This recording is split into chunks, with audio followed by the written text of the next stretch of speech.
Yes, indeed. Our obligation is to shape policy and, advance development. In case you're wondering, why do we like saying it? Yes, it is because that's what we stand for. We want that thing to resonate with everyone watching this program so that you understand the essence of our conversation because we need to make our society a better place. And now let's talk about the tourism sector where the federal government has made a reserve to tap the potential inherent in that sector. Joining us for this conversation, we have Chimezie Mike Onyeneke, who is an expert when it comes to hospitality and tourism sector. He's also the founder, Tourism Africana.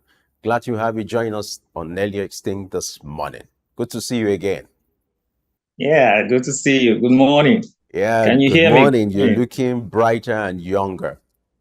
Thank you. Thank you. All right.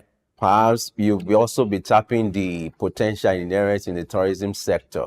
Of course, of course. That's exactly what we've been envisaging for a long time, right from school days. As a graduate of hospitality and tourism management, we have ever been waiting for a moment like this where our industry will have a separate ministry, and we are happy with what is currently happening. And of course, we are on the spotlight right now. All right. Beyond just having a ministry, let's start by you giving an assessment of that sector, talking about taking advantage of that sector properly and the kind of contribution that that sector ideally should make to the GDP and to the economy of Nigeria. Do you think Nigeria as a country has taken advantage of that potential? If that could be the starting point for our conversation, let me have your assessment. Okay, thank you so much. Let's say, for instance, for Nigeria as a whole, we just have to appreciate the government starting from giving that opportunity for the ministry to have its own separate ministry for now. Of course, that's a starting point to whatever we're going to achieve. Okay, because once that is done, of course, there should be more either budgeting or probably allocations made for the sector, and that will enhance more work done when there is dedication towards it.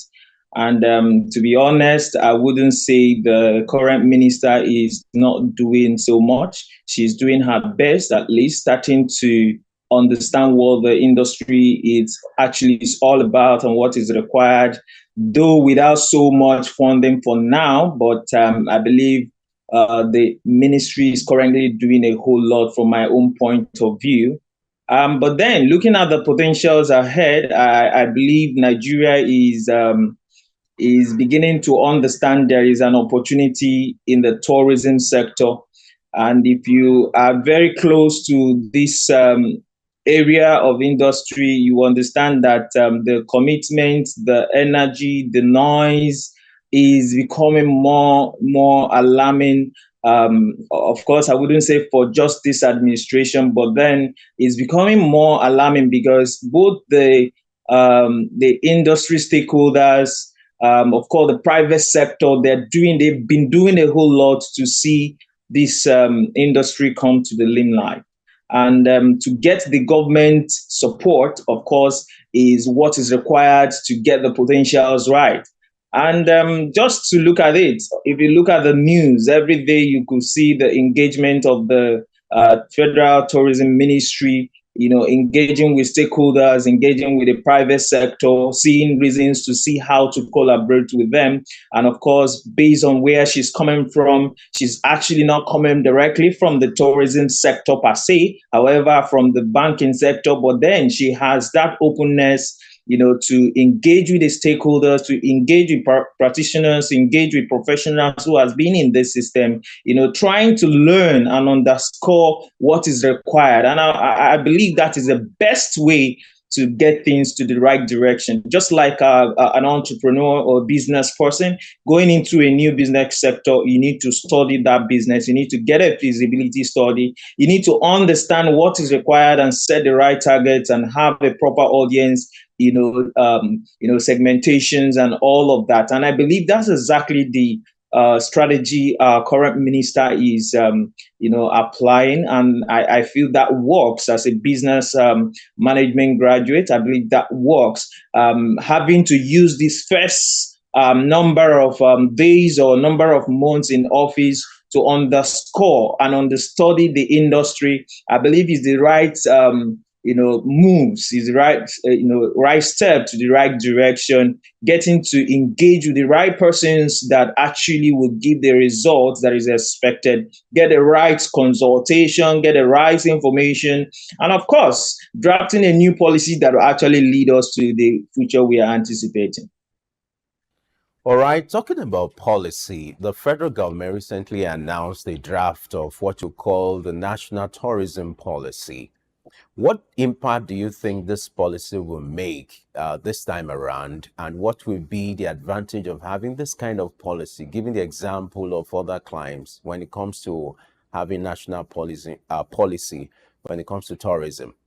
Will it make any difference this time around if we're going to have a policy, and what will be your expectation or your expectations from this policy, the draft from this as regards this policy? What are you expecting that this policy will cater for some of the things that will be inherent in this policy scheme? Okay, yes. Thank you so much for that question. Yes, we know that some of this drafting, some of this policy, submissions have been done severally in the past, but implementation becomes a big challenge, and support from the government sector becomes a big challenge. And but I'm feeling I'm feeling quite different this time around. I feel we have a minister who actually understands what business is all about, what investment is all about, and of course this ministry or this unit of industry requires someone who understands, infrastructural development, investment on a big scale. And I feel it is a big win for us once this is passed and is put into action. For me, I'm looking at the fact that whatever the policy is focusing on, such as sustainable tourism, considering community engagement and diversification of the tourism products, all of these are things that is achievable in as much as the right individuals are used to achieve these goals, to achieve this implementation process. So for me, I'm having a good feeling for it. I believe it's something that is achievable in as much as the right steps are taken, the right supports are gotten from the government, for the ministry and for the individuals who can actually achieve these results and not misappropriating the funds meant for this development. All right, let me rephrase my question so that at least you could do more justice to it. I'm talking about the draft of the policy. What are some Okay. of the things you believe this policy should address? What are the issues, the controversies, the challenges that have been trailing that sector, some critical development in that sector that you think that this policy should address? For Nigeria to have a policy, this is not the first time, and I must Yeah. let you know that if this is going to make any impact or make any difference, what would you expect that this policy should cover or should address? What are the issues here Okay. or the areas you think this policy should cover? Okay. I think that sounds more clearer. So for me, I know, of course, that the policy have to, involve, getting the individuals in the system understand what exactly is expected within the tourism industry. Of course, education. They should be able to encourage education. Education. I mean the policy should be such that everybody in Nigeria should be able to have, a full knowledge, a full awareness campaign of what is coming on board. So the policy should be such that we have a lot of implementation points of views that reflect, educational framework from the academic point of view. And then I must say, I know the policy on its own has some couple of insights on it but on my own, I would think the policy should also include um, it should also include how these funds that are meant for some of these development, some of these infrastructural setups, how these monies are meant to be spent and how it can be accounted for at the end of the day. Because, of course, whatever thing that is put on this policy is definitely going to be either checkpointing those who are going to be implementing and those who are going to be looking out for the implementation process. So I think every checks and balance should be put up on this policy. From my own point of view, I'm looking at the fact that there has to be more of a critical study for the policy to have its balance in order to achieve the results it's actually meant for. All right, you will agree with me that when it comes to tourism, Nigeria is blessed. We are naturally endowed, with all the resources. But you observe that over the years, taking advantage of this potential has been trailed with certain setbacks or shortcomings.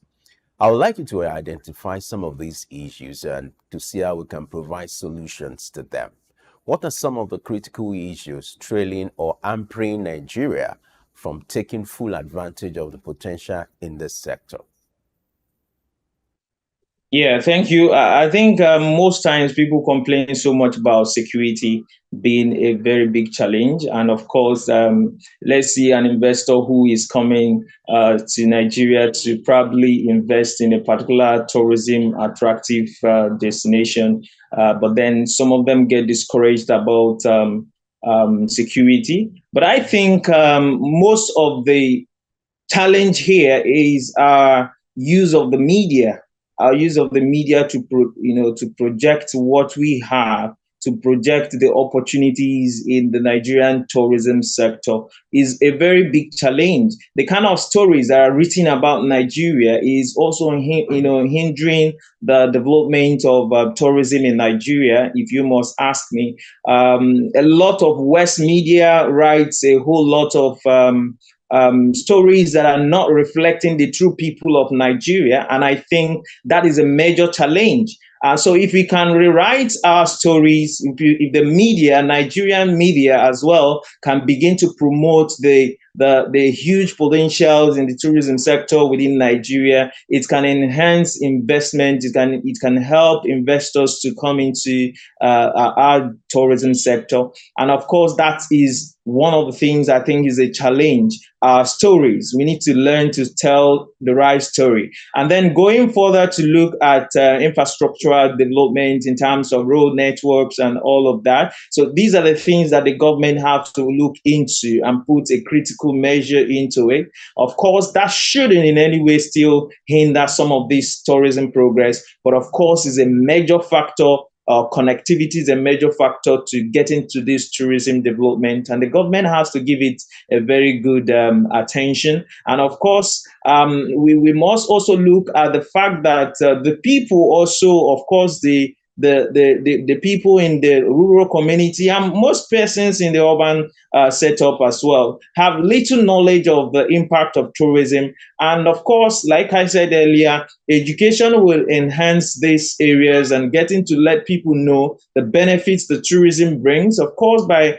creating stuffs like souvenirs and all of that. For the tourists who are visiting destination, it can hence to create jobs and all of that. So most of this lack of education, lack of awareness of the tourism impact is also a major challenge for both even the government, the government leaders, the government administrators, and all of that is a major challenge for me.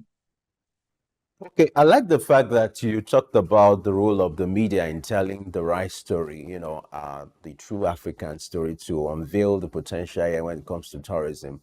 And that's exactly what we do here at SOUQ News, which is why we're also having this conversation. But let's look at the African continent now, when it comes to the issue of tourism, the issue of infrastructure. Let's address the culture of the issue of maintenance culture. You're aware there are certain monuments, there are certain sites that have been created years back, but if we look at the present state of these facilities, they are not in good state. So should this be looked into when it comes to the issue of maintenance policy as regards sustaining this facility, even if they are being improved on?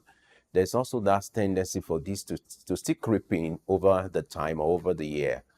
What can be done to ensure that, talking about the issue of infrastructure, the maintenance, and also ensuring that we have the right attitude when it comes to tourism? If you ask an average African, you discover that they prefer to travel out when it comes to the issue of tourism rather than localizing it. How can we encourage the culture of patronizing our local sector as against traveling out to, patronize other sector or other countries as regards tourism? Also, let's look at the dimension to sustainability as regards facilities that has to do with tourism in Nigeria. Let me have your take on these two aspects.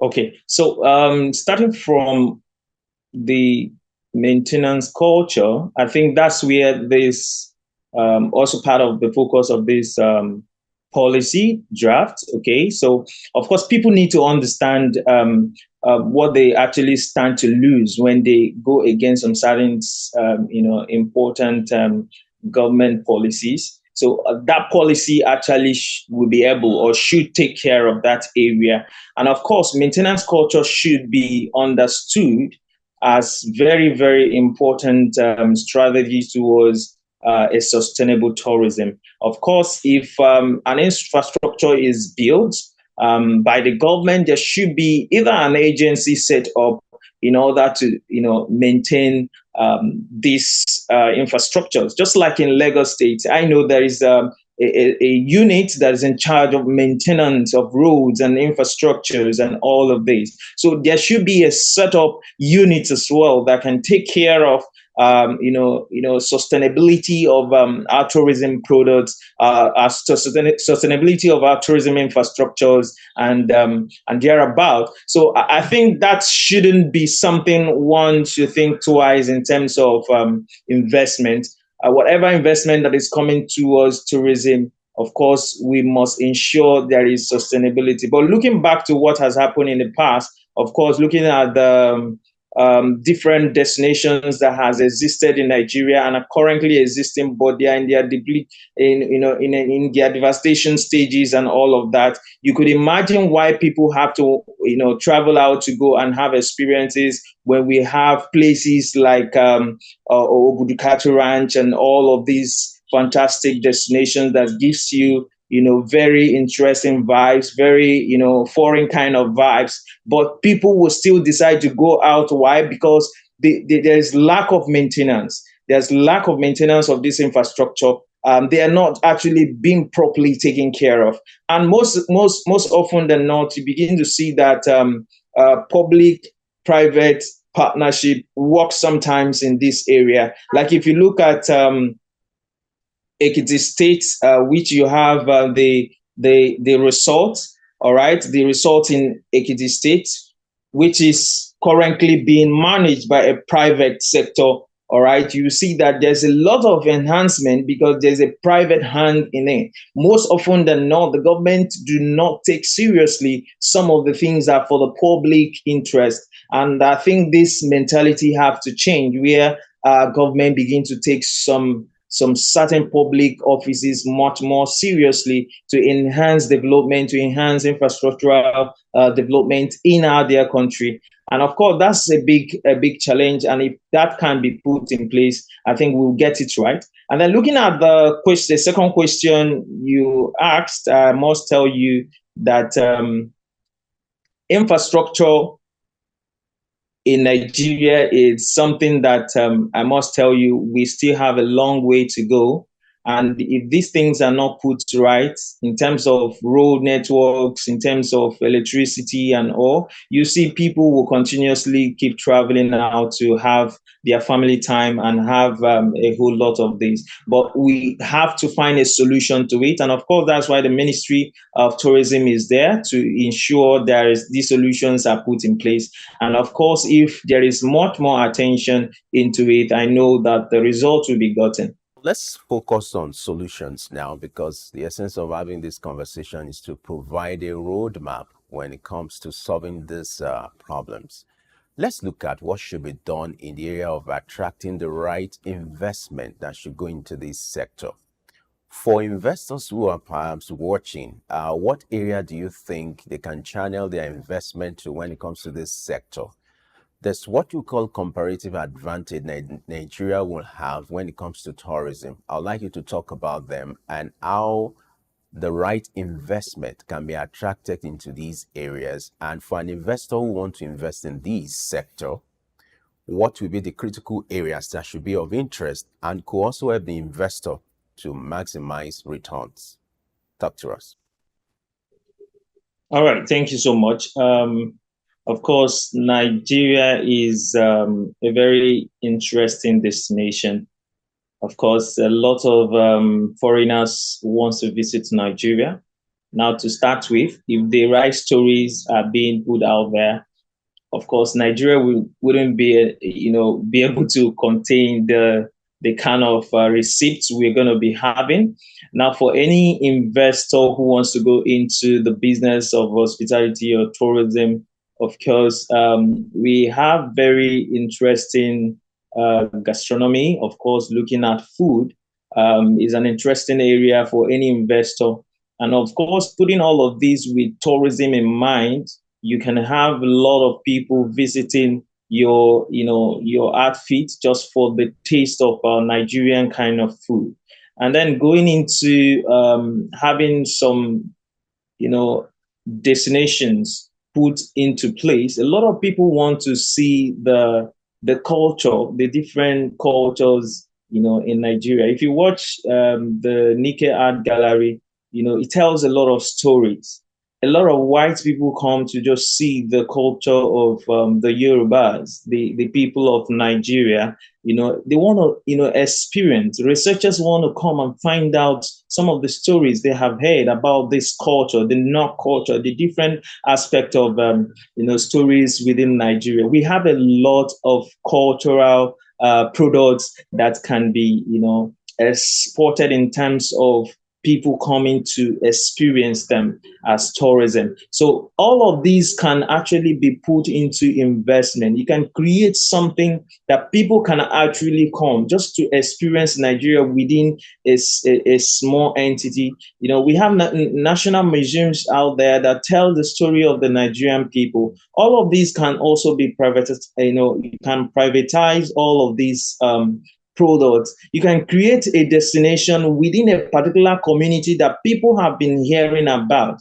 You can see about the different places like in Osun State, like the Osun Osogbo Festival. Of course, people visit these places just to go and experience. These are spots where you can actually, invest, either put in a hotel or a restaurant, and then use those destinations to attract people to your facility.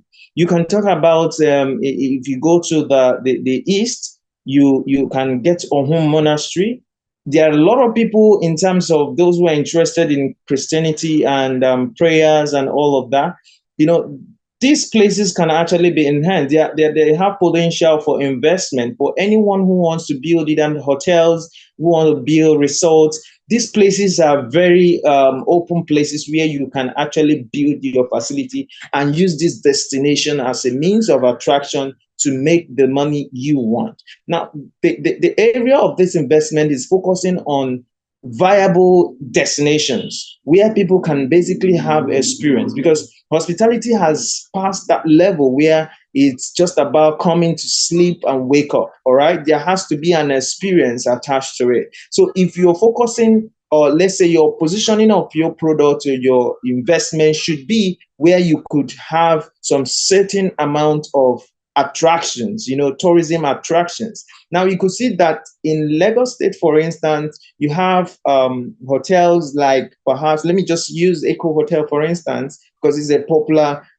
brand. Let's say all of these brands are in a state where you have different attractions. So you can actually focus your marketing with these attractions around, because people will want to visit this attraction and they need somewhere they're going to spend their night. Of course, tourism destinations goes doesn't go alone. It has to go with accommodation as one of its components. So all of these are important opportunity for all investors. When you look at the 6 A's of tourism, you could see investment in it.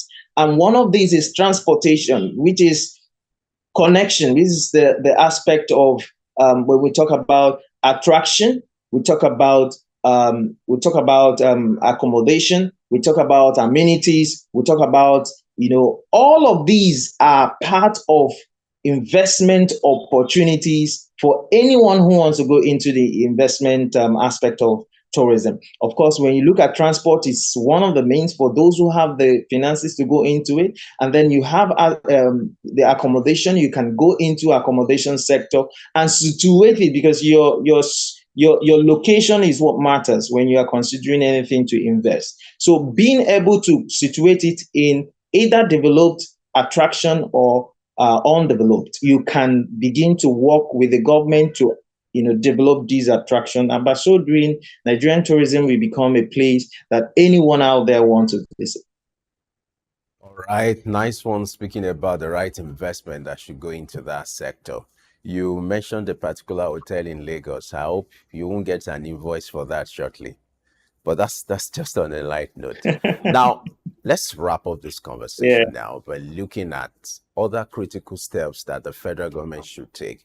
Oftentimes, when you hear this kind of statement that the federal government has reserved to tap the full potential in one particular sector, it sounds like a press release, not like a political statement.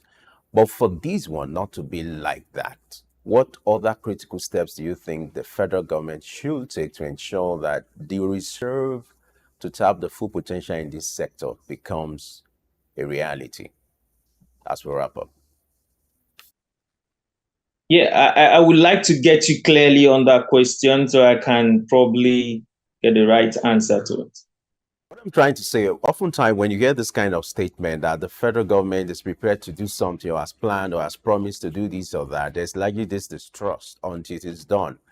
Now, there's this resolve on the part of the Nigerian government to tap the full potential in that sector. So I'm saying for this not to look like any other political statement or press statement, for this to actually become the reality, what other critical steps do you think the federal government should take differently this time around? Okay, yes.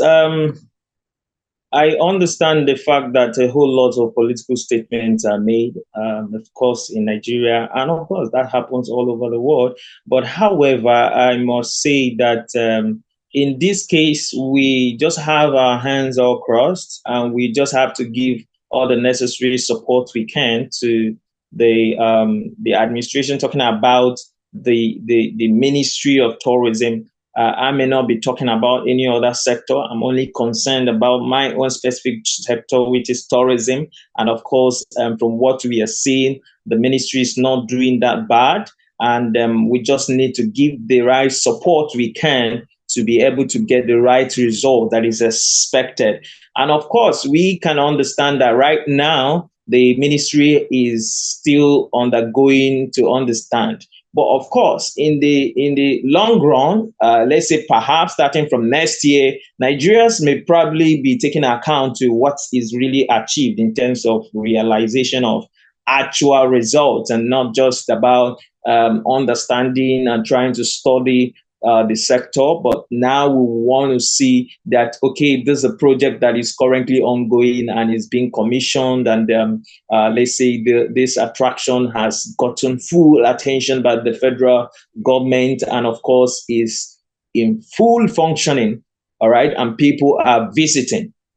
We begin to see that there's a lot of campaigns that is made for Nigerian tourism attractions, from the federal government, support from the federal government to see that a lot of campaigns, media houses are promoting tourism, and we are seeing the result in full time. And all over the world, people are seeing reasons to visit Nigeria, courtesy of the Federal Ministry of Tourism. And of course, showcasing Nigeria in the world market. Of course, just like we usually have the London, travel market and all of that happening, the world travel market. seeing Nigeria also appearing there from the government Ministry of Tourism, seeing that Nigeria attractions are showcased all over the world and everybody get to see reasons to visit Nigeria, to buy Nigeria, and to also ensure that when I'm talking about buying Nigeria, I'm talking about buying Nigerian products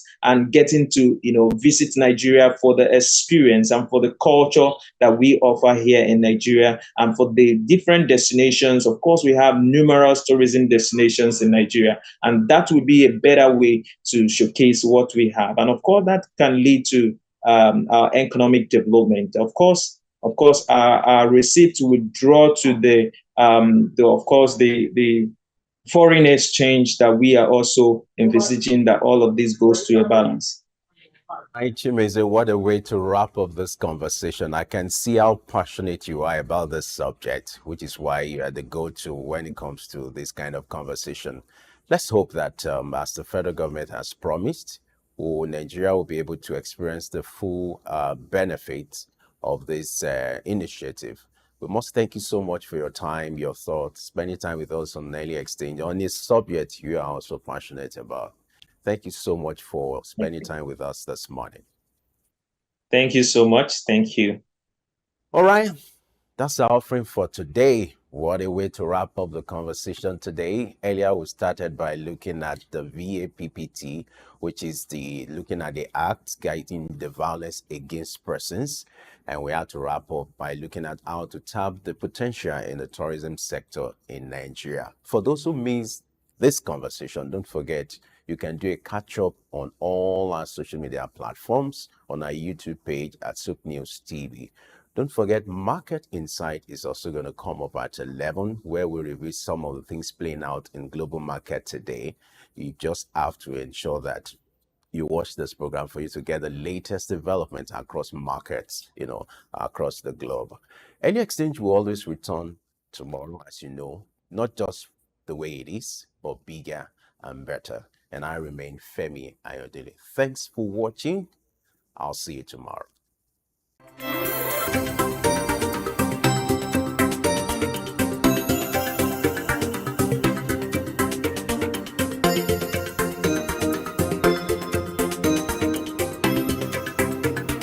Early Exchange, shaping policy, advancing development.